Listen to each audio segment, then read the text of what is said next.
With me on today's show for the second time is Bryan Caporicci, a very successful wedding photographer and photography mentor from Ontario, Canada. He's won numerous awards for his photography and was one of the youngest photographers in Canada to receive the Craftsman of Photographic Arts from the Professional Photographers of Canada. Not only is he well known for his wedding photography, Bryan also invests a lot of his time mentoring and helping other photographers with their businesses through his photography education website, where he publishes insightful business articles and has his own great podcast as well. So hi again, Bryan. I'm so thrilled to have you here with us again today. Hey, thanks, Nigel. It's wonderful to be back on the podcast. And I have to say that my bio sounds really nice being read in your accent.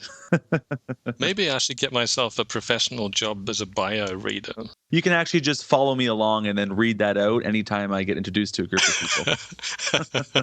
Yeah, okay. There will be a small charge for that. That's right.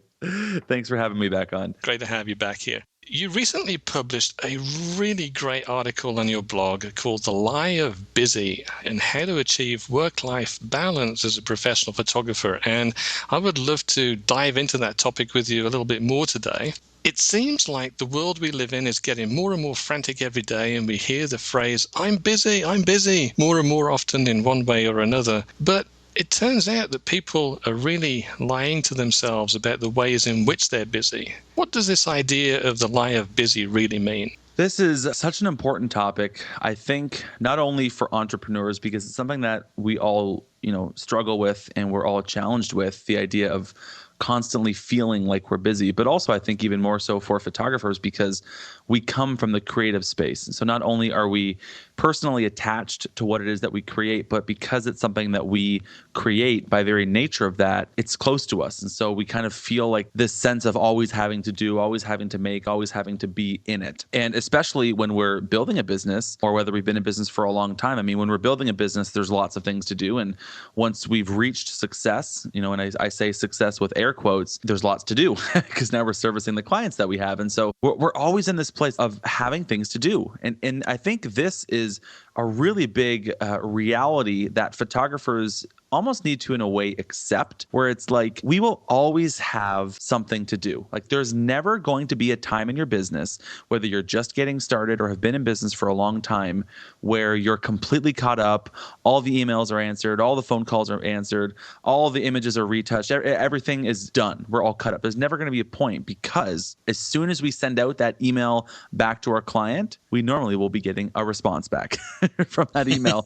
And so that it's this never-ending cycle. And so I think a lot of the times as photographers, as creatives, as entrepreneurs, we can get into this place where it's like, oh, I've got so much to do. I'm busy. I've got things that I have to take care of. We need to get out of that headspace and say, listen, it's okay to have things to do. That's why we give ourselves business hours to do those things. We have to set times when we can shut that out and actually stop being busy and stop thinking about things. Because when we don't do that, our personal lives suffer and we get into this place of really horrible balance. I mean, the idea of work-life balance is an incredible topic, and I think it's such an incredible topic because it's something that frankly everybody struggles with. I think whether you're in a corporate world, whether you're an entrepreneur, selling vacuums, or if you're a photographer, we all struggle with work-life balance and striking that point where we can put enough time into our business and into our careers, but also have enough time to put into our personal lives. And I think that's really where we have to find out what works. We have to realize what are these things that we're telling ourselves that are making us put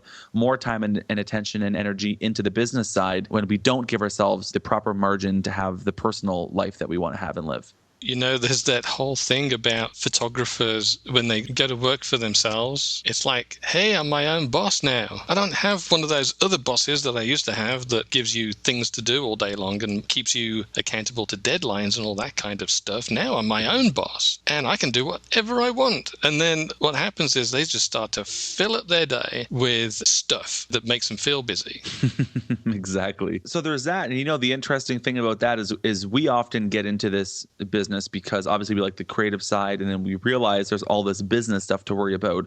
I've talked about this many, many times, but I think the really interesting thing about that example in specific, Nigel, is that we get into business because we don't want to have that one boss. We want to be our own boss. But what ends up happening is now we have 150 bosses, and those bosses are actually called our clients. And in a way, when we throw ourselves into our business and we lie ourselves down at the mercy of our clients, we really are giving them control over us and over our business and over our priorities and over our work-life balance. And we need to take back that control, set policies, set different deadlines, set business hours, and create margin in our heads and have that mindset shift where we're in control of our business and we're in control of our lives. What are the typical symptoms of being a victim of our own lies about being busy? I think that a symptom that shows up probably every day, and I would say that it's not just for photographers, it's also for anyone. We're in this place today, it seems, in society and as the human race, where we use busyness as a means for justification or as a way to measure ourselves, or almost as like a competition. And it shows up every day. Anytime that you show up and you see your mom and you haven't seen her for a couple of days, or you see a friend, or you show up to after work and you go in and see your spouse, and they say something along the lines of, "How's work? Busy?" Or they say something like, "How's business going? Are you busy? How's your summer been? Is it busy? How's this? Are you busy?" And everything is like asking for it in the justification or outlining it in the means of, how busy are you? And sometimes if it doesn't even show up as a question, we'll say something like, "Oh yeah, I had a really busy week last week," or, "Oh man, the summer is looking like it's going to be such a busy summer for me." We use the word busy as a justification, as an excuse for maybe why we're not getting things done personally, or maybe why we don't have the time to spend with our families, or why we're not having the balance that we should be having. And so I think the signs of being busy is something that if you're really truthful with yourself, if you really start to be aware of it and notice it, we probably say the word busy several times a day in almost every conversation that we have with somebody. Nigel, you and I started the conversation off today, and I actually joked about it, and I said, "Nigel, how's the podcast going? How's everything going? Are you busy?" And I think I probably caught you off guard, and I caught you in a pattern where you forgot we were getting into this discussion, and I'm not sure if you did or not, but Yeah, tricked me, man. I tricked you, but my point in doing that was that it's so second nature to us. It's so just part of our communication on a daily basis that we don't even realize what we're doing. We don't even realize these stories that we're telling ourselves. We don't even realize the state of busyness that we're in. And I think once we can stop and realize that and really take note of these lies that we're telling ourselves and take note of the fact that we're using the word busy as a justification, only then can we start to make actions to fix it. You're absolutely right, and this shows up all over the place now that I come to think about it, because we're all guilty of this, everybody, I think. You get an email from somebody who says, "Hey, did you get that email I sent you last week? I didn't get an answer." And you write back and you go, "Hey, well, I'm really sorry. I was really busy," or "Last week was a crazy week," or something along those kind of lines. And you know that a lot of the times it's simply that their email didn't make it onto the priority list for whatever reason, or it just fell down to the bottom of the pile and got overlooked or whatever. We get the same response back from other people. "Hey, I sent you an email last week about such and such. Did you get it? What did you think?" "Oh, I'm really sorry. I was really busy." Another place that it shows up all the time, and I think this is really, really telling, I'll bet that most photographers can relate to this. Picture yourself, at Thanksgiving dinner, or you're at a Sunday night dinner with your family, and maybe you're sitting with your sister-in-law and your parents and, your brother and their husband or fiance or whatever, and you're sitting there and you're saying, "Oh yeah, I had a wedding yesterday. It's Sunday. I had a wedding on Saturday, and man, I'm so tired. It's like, wedding days are so busy." And you say something along the lines of, you try and justify your existence to them, right? A lot of the times, I don't know if you get this too, Nigel. I'm sure our listeners can relate, but I know whenever I'm talking with people that aren't in our industry, they'll be like, "Oh yeah, being a photographer must be really hard. You have to press a button all day long, man. Your trigger finger must get really tired after a wedding day." And I'll say, "Oh, haha, joke's on me." But then I'll go and say, "No, you don't get it. When I'm shooting a wedding, I'm busy. I'm up and down, and I'm constantly going, and I have to put a face on, and I have to carry equipment around, and I have to be creative." And I justify myself by saying, "Here's how busy I am." And then, my sister-in-law, who's a nurse, will say something like, "Oh, well, you think that's crazy? Well, today I performed CPR on somebody for 2 hours. And then after that, I did this. And then I didn't even have a chance to break for lunch. And I worked for 12 hours straight." And then my wife will be like, "Oh, well, I'm a teacher. And well, here's what I'm like. I've got kids that are pestering me all day, and they're bugging me. And I'm constantly having to teach them and inspire them and deal with the bad kids. And then there's the classroom politics and blah, blah, blah. And stop and realize you're all trying to compete. You're all trying to say, well, I'm busier. I'm more important. I mean more. I contribute more. I work harder. Why are we using this as a means of competition? That's a horrible measuring stick. And I think only when we can get to that place of realization can we stop and actually start to make adjustments. Do you mean there are no prizes for being the busiest? Absolutely not. Darn it. The interesting thing about this, Nigel, and this is something that I had written in the article, and this actually goes back to several years ago. I gave a presentation called The Lie of Busy with wedding photographer partner of mine, Robert Noel, where basically we went up and we went into a nursing home and we interviewed, a handful of the residents that lived in the nursing home there. And we sat them down really simply with a camera. We sat across the table from them and we said things like, what does being busy mean to you? And what does work mean to you? And what does work-life balance mean to you? And if you could go back and change one thing about what you did in your business or in your life or in your career, what would you do differently?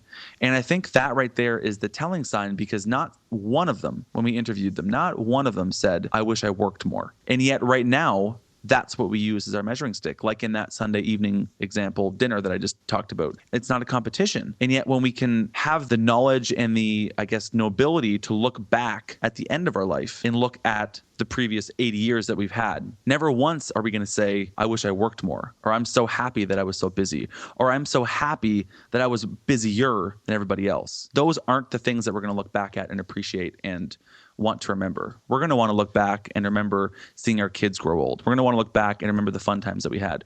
We're going to want to look back and remember the vacations and the one-off moments that we went to the park, or the times we went skating, or these things that we did personally that had a lasting impact on ourselves and our personal growth. And so that's where I like to spread this message, because that is so important. And we need to have that realization. That was a great video, by the way. I watched it on your website. Oh, thank you. I will include it in the show notes when this is published. Yeah, very compelling. I think it was Zig Ziglar who said, don't confuse activity with achievement. He had this idea back then too, that people can be busy as all get out all day long, chasing their own tails, essentially. They're active, they're busy. It gives us a false sense of achievement sometimes. But when we get to the end of the day, we can look back and go, you know what, man, I was so busy today, but I did not get a thing done. I didn't achieve anything. I didn't move myself closer to my goals. If anything, I feel like I've gone backwards to some degree. And so obviously we all need to do things. There's things that we have to do in our businesses that keep us busy. But I get the sense that what we're really talking about here is that people are just not focusing on the right things, or they're allowing other things to jump in and distract them away and pull their attention away from the things that really matter. Is that a fair assessment? I think that's definitely a part of it, and that we're not keeping our attention on the right spaces. I think what happens most of the time, and this is what I talk about in the article that I wrote, and we can certainly dive into it, but what's happening here is we're getting in our own way. Like, we are telling ourselves these lies. We're telling ourselves these little narratives, these things that recycle in our head that make it okay to be busy and justify being busy. But when we can realize that they're just lies and that there's different truths that we can replace them with, then we can realize, wow, okay. It's always like hindsight's always 20/20. And I think that it's okay to be in that state right now, whether you're busy or you're overwhelmed or you're burnt out or whatever it is. But when you can have that self-realization of these lies that we're telling ourselves, then you can sort of start to replace them with some more meaningful truths. We'll get to these lies in just a second, because I want to look at each of these in a little bit of detail. But I think there's another symptom too that shows up in people's lives, and it certainly shows up in mine quite frequently. And that is that if I say to myself, you know what, I'm just going to take a break. I feel tired. I feel like my mind's in a fog. I can't think straight. I want to take some time to clear my head. And I'll go and maybe sit and watch TV for a bit or read a book or something like that. I bet you I can sit there for maybe 5 minutes before I start getting restless and anxious and antsy about the fact that I really should be working. I don't feel busy enough. I'm sure there's stuff I have to do. And it's like a big rubber band, like a bungee that sort of attaches itself to you and keeps pulling you back to the work. And you kind of feel a bit more, it's really a false sense of being in control, I think. But it makes you feel like you're more in control when you're busy doing stuff. When they're forced to sit in quiet and not actually do anything except maybe think or strategize, perhaps, then they start to feel uncomfortable. It's this idea of the law of diminishing returns. And it basically means, we are so guilty to it, because that example that you just said there, Nigel, is probably something that every photographer listening right now can completely relate to. And it's that we feel like we should be constantly putting time into our business for growth or to do work or to get things done. Because like I said at the beginning of the episode, there's always things to be done. So when we're not doing things, we feel guilty about it. But the answer in business and the answer in productivity and the answer in having margin and work-life balance isn't to simply throw more time at the table. That's not going to happen. That's not going to make anything better, because the law of diminishing returns says that the more time you put into it, the less results that you'll get out of it, the more you put into it. So it's almost like if you worked 40 hours a week and got, the equivalent of 40 hours a week of work done, if you were to instead say, well, I want to get more done, so I'm going to put 80 hours a week into it. Well, you may actually only get like 47 hours worth of really good productive work done. You're wasting a ton of your time because it's the law of diminishing returns. You're throwing more time at it, but it's not an effective use of your time. We need downtime. We need to give our brains a break. We need that balance. We need to have time where the business is shut off in our heads. And that's, I think, a big problem with where we're at today with technology, because we always have our business in our pocket. My iPhone always gives me email notifications and Twitter notifications and Facebook notifications. And like those lines of being on work and off work are very blurred.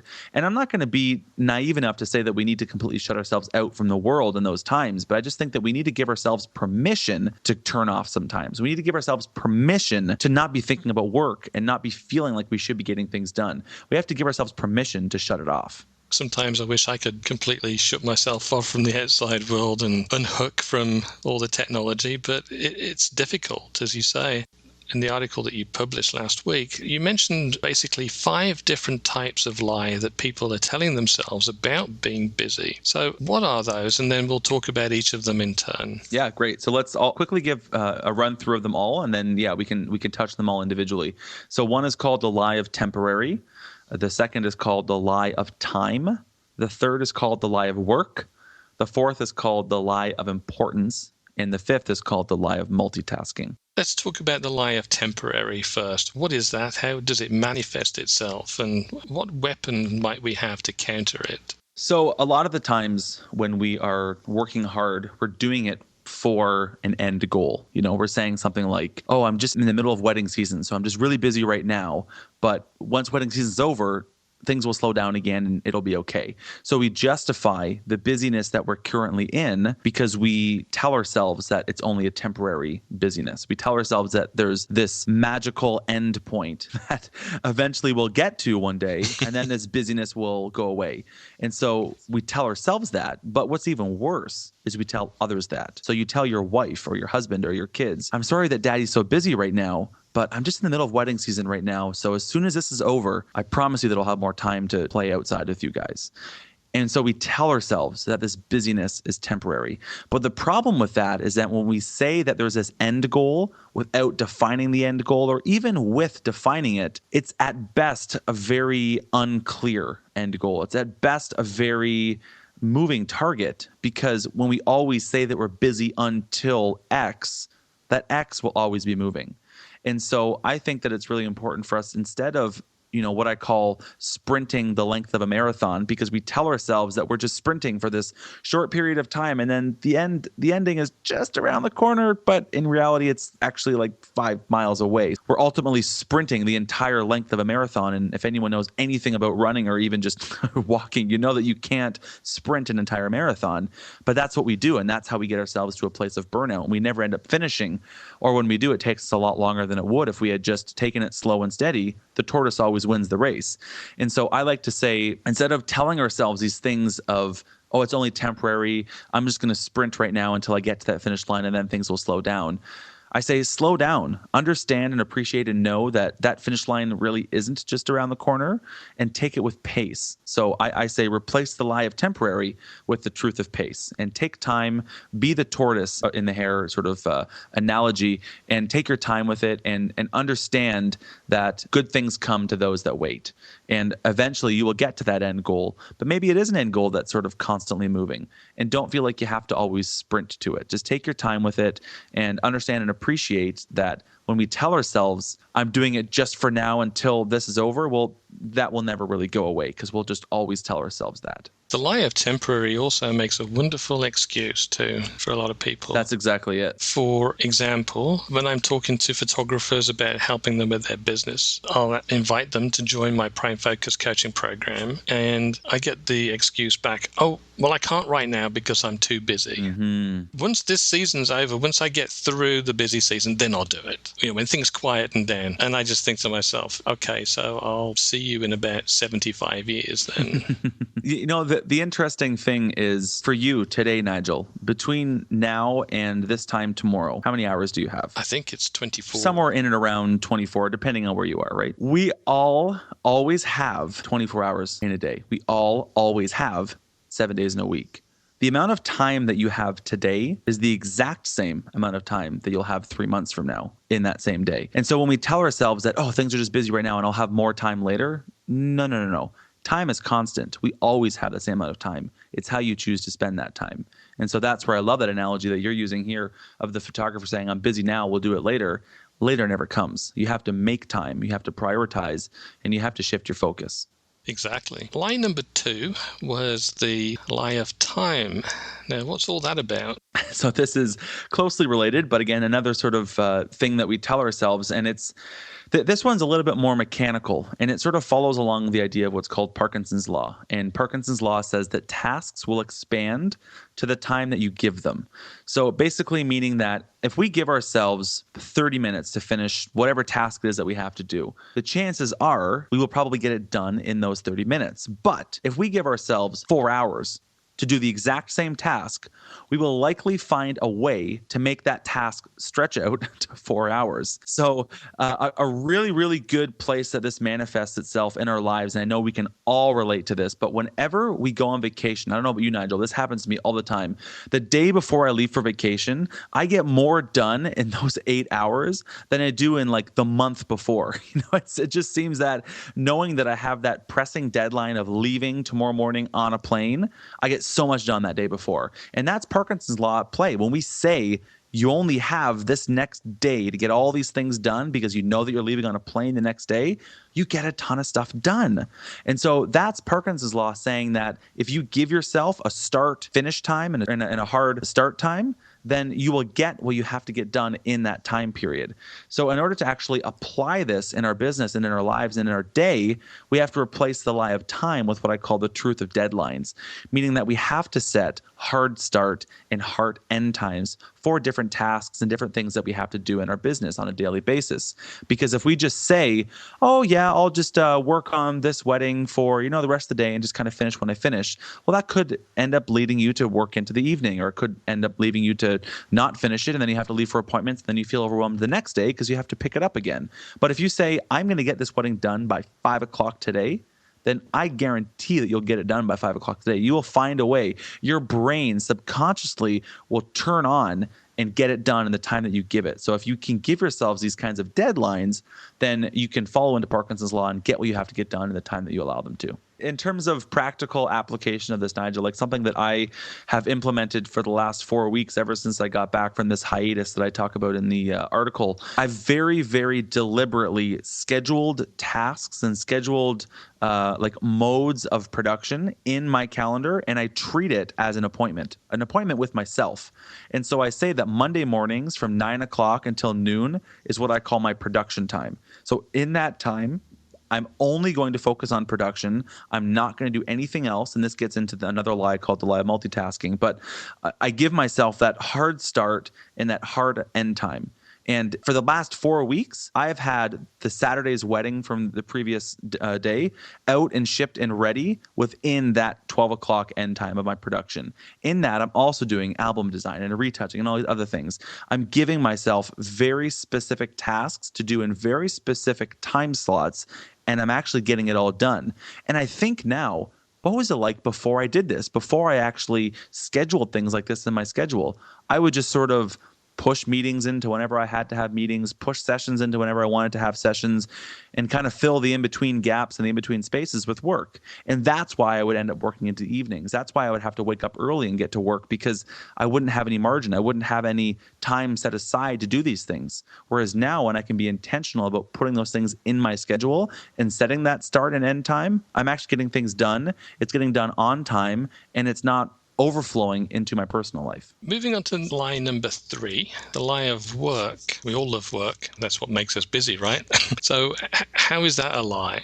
It's really funny because a lot of the time when we think that we're doing work or we think that we're doing something that's productive, we're most of the time not. And this is why I call it the lie of work, because it's this thing that we're telling ourselves is important, or we're telling ourselves is something that we should be doing because it's got priority. It's because it's work. We have to do it. But most of the time we're just tinkering, or we're kind of fooling around, or we're kind of busy just for busy's sake, or we're wasting our time. And so this could manifest itself in many ways depending on who you are. I know, for example, for me, I'm a techie. I love to get into the nitty gritty. I love to sort of get in and prioritize and systematize and become efficient in all these kinds of things. And I'll often find myself, when I'm doing a blog post or when I'm, writing something for Sprout, I'll spend so much time like just finicking with like the smallest little padding on a thing, or like trying to get the right background color, or like all these like really, really nitty gritty things that really no one's going to notice other than, and I can spend so much time doing those kinds of things. But what is the return on my time like for those kinds of little things? Am I really just tinkering, or is it really a useful task that's going to have a benefit to me? And so I think that when we can replace it with the truth of priorities, and we can really put sort of, numbers to what's important and what's not important, and really start to prioritize that, then we can stop with that tinkering. We can stop ourselves doing just busy work for the sake of being busy, and actually be productive and get things done. The lie of importance, that was number 4. And all of my work is important. Everything that I have to do is important, right? This photography job that I'm working on is important. This blog post is important. Doing this podcast is important. Checking up on Facebook, well, it's kind of important. Seeing if somebody tweeted to me, that's important. How do we lie to ourselves about the importance of all the stuff that we keep ourselves busy with? The application of the lie of importance kind of pulls out a little bit farther than that. I mean, we're talking in this instance about the nitty-gritty to-do things on our list, but let's step back a layer and look at the big picture. There's often times when we're, I don't know if you've had this, Nigel. I know I certainly have, and I know I've seen other people doing it. I mean, it's relevant if you go to any restaurant, look around the restaurant, look at a couple having dinner together, and there's a good chance that one of them at some point during that dinner is going to pull out their phone and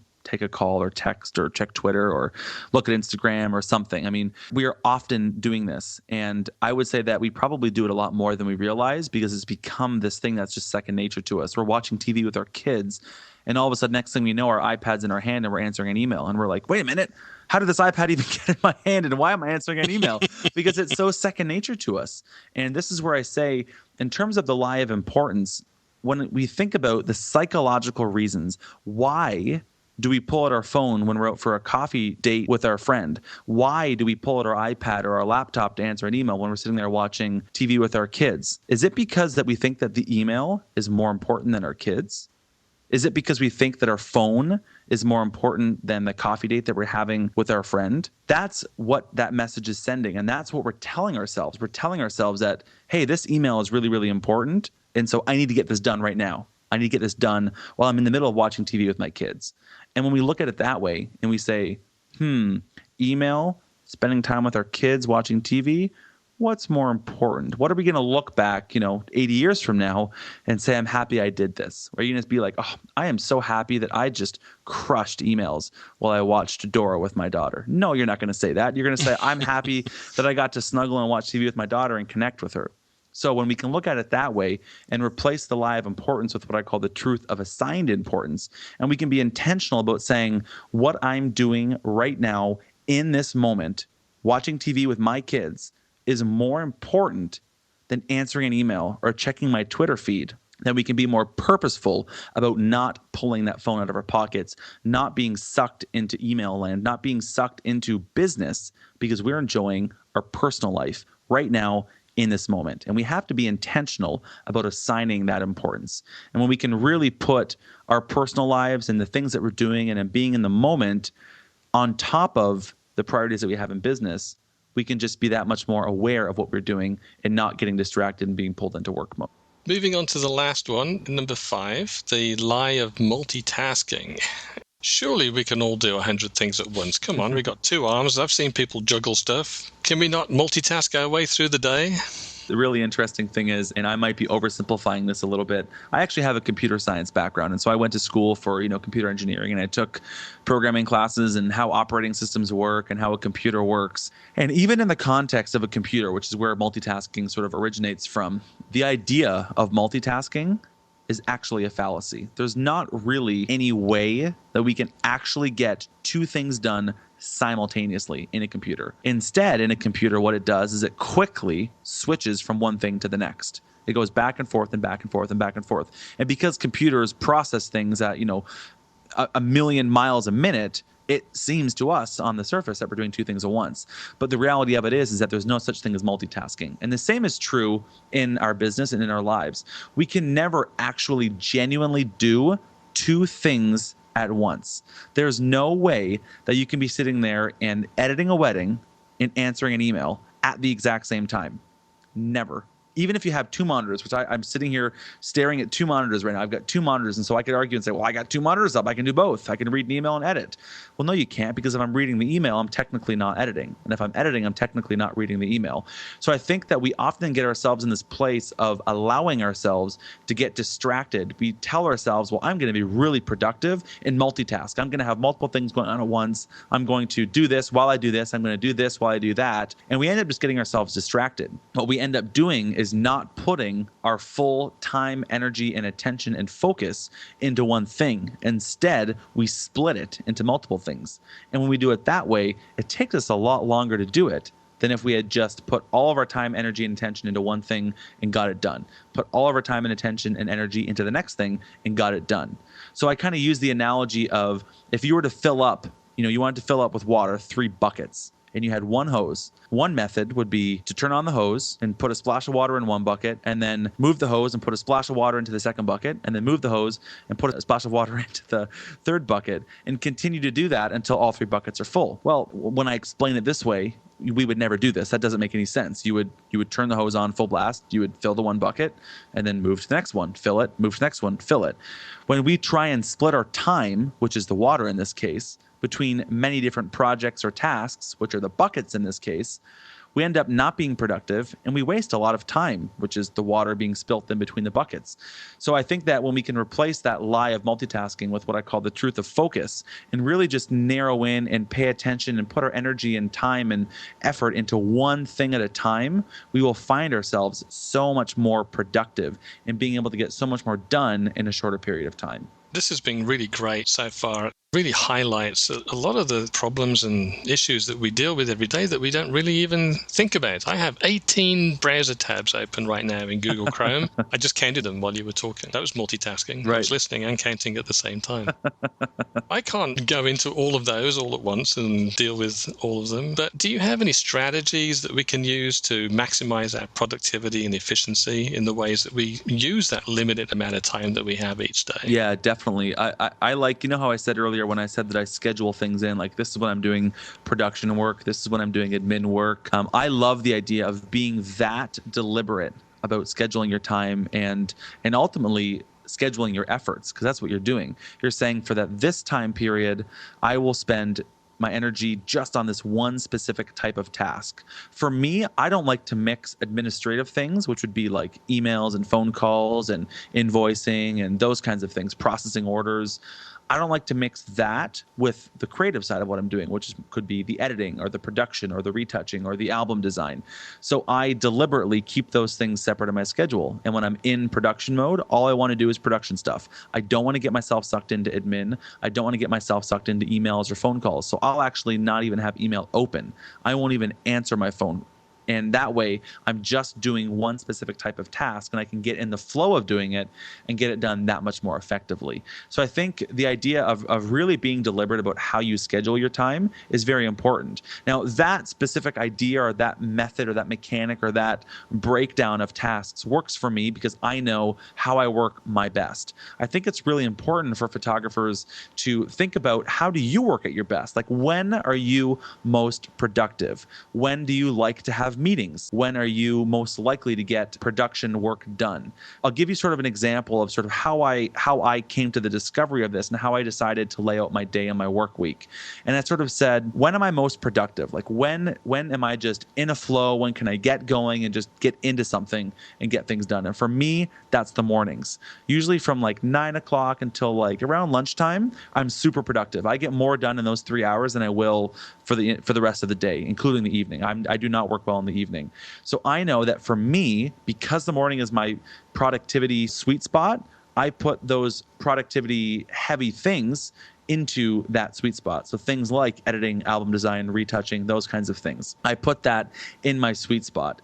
Next, I look at things like, when do I naturally find that my productivity has this lull in it? Like, when am I not productive? When can I just not get focused on tasks and on getting things done? And for me, that's right after lunchtime. I usually find that 1 o'clock, 2 o'clock, usually getting into 3 o'clock, I'm usually not super productive. And so for me, I schedule those times. That's when I have my meetings, because that's when I can be engaged in a conversation. I can be collaborating. I can be talking. I can be communicating. And I don't have to be doing production or getting things done. I can just be instead talking. And so that's when I'll do things like, having meetings or doing shoots or having appointments or going out for networking or things like that. I'll do those kinds of things in that time of the day. I also know that for me, I like to have my day finished at 5 o'clock.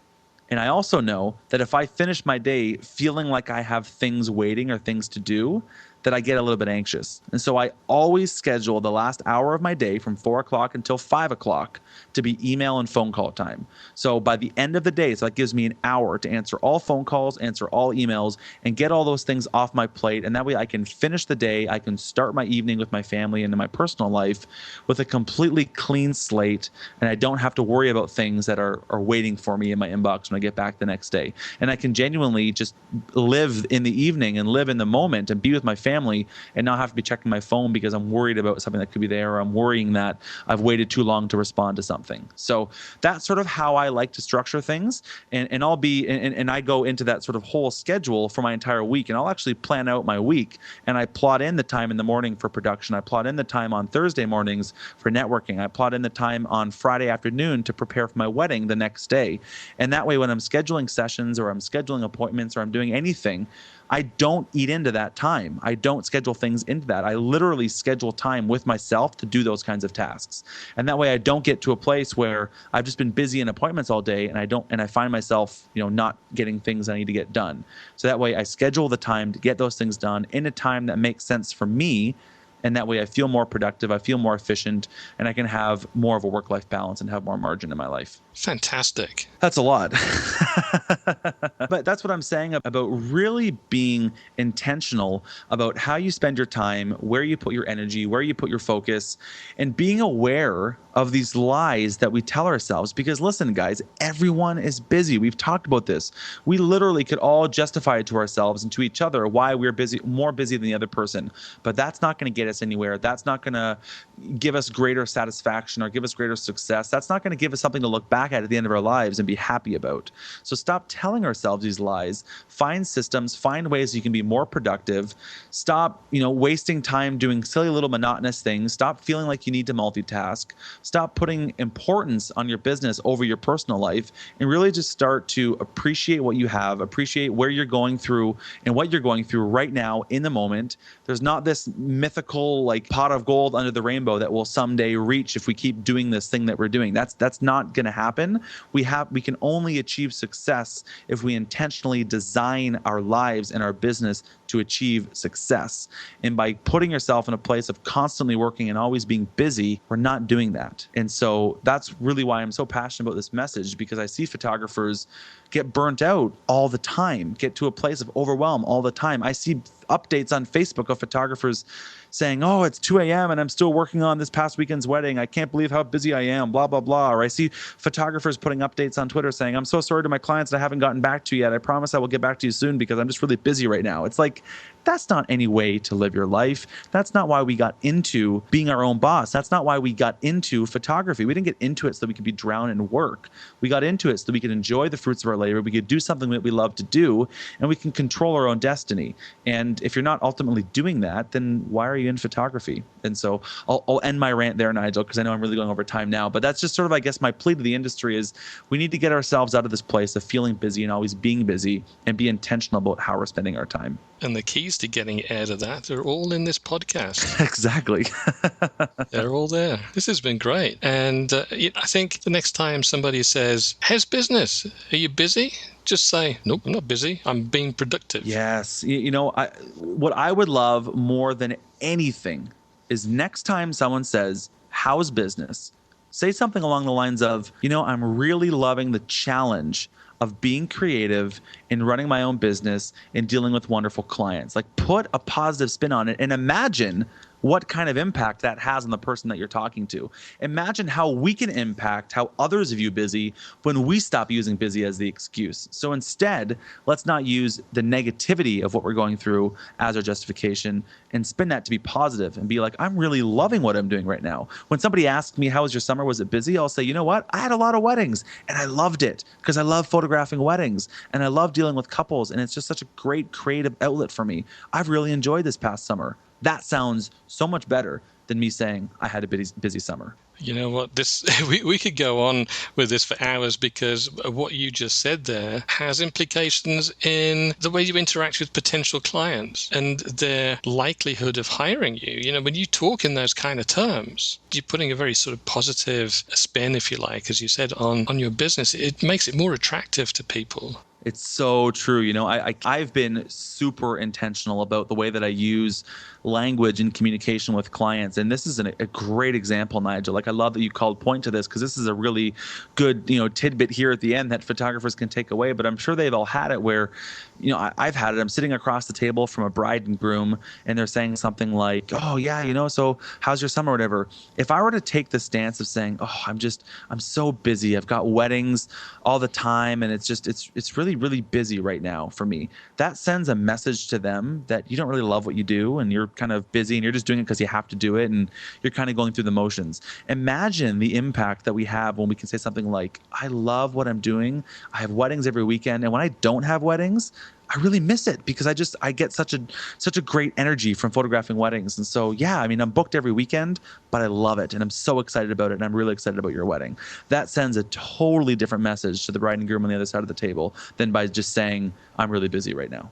Bryan, this has been brilliant. It's been fantastic to have you on here a second time, and I'm sure that we will have you back again, because you have so many really interesting insights that we don't really encounter all that often in this business. So thank you so much for being here and for your time again. And I know that you're busy, and I say that with tongue firmly in cheek.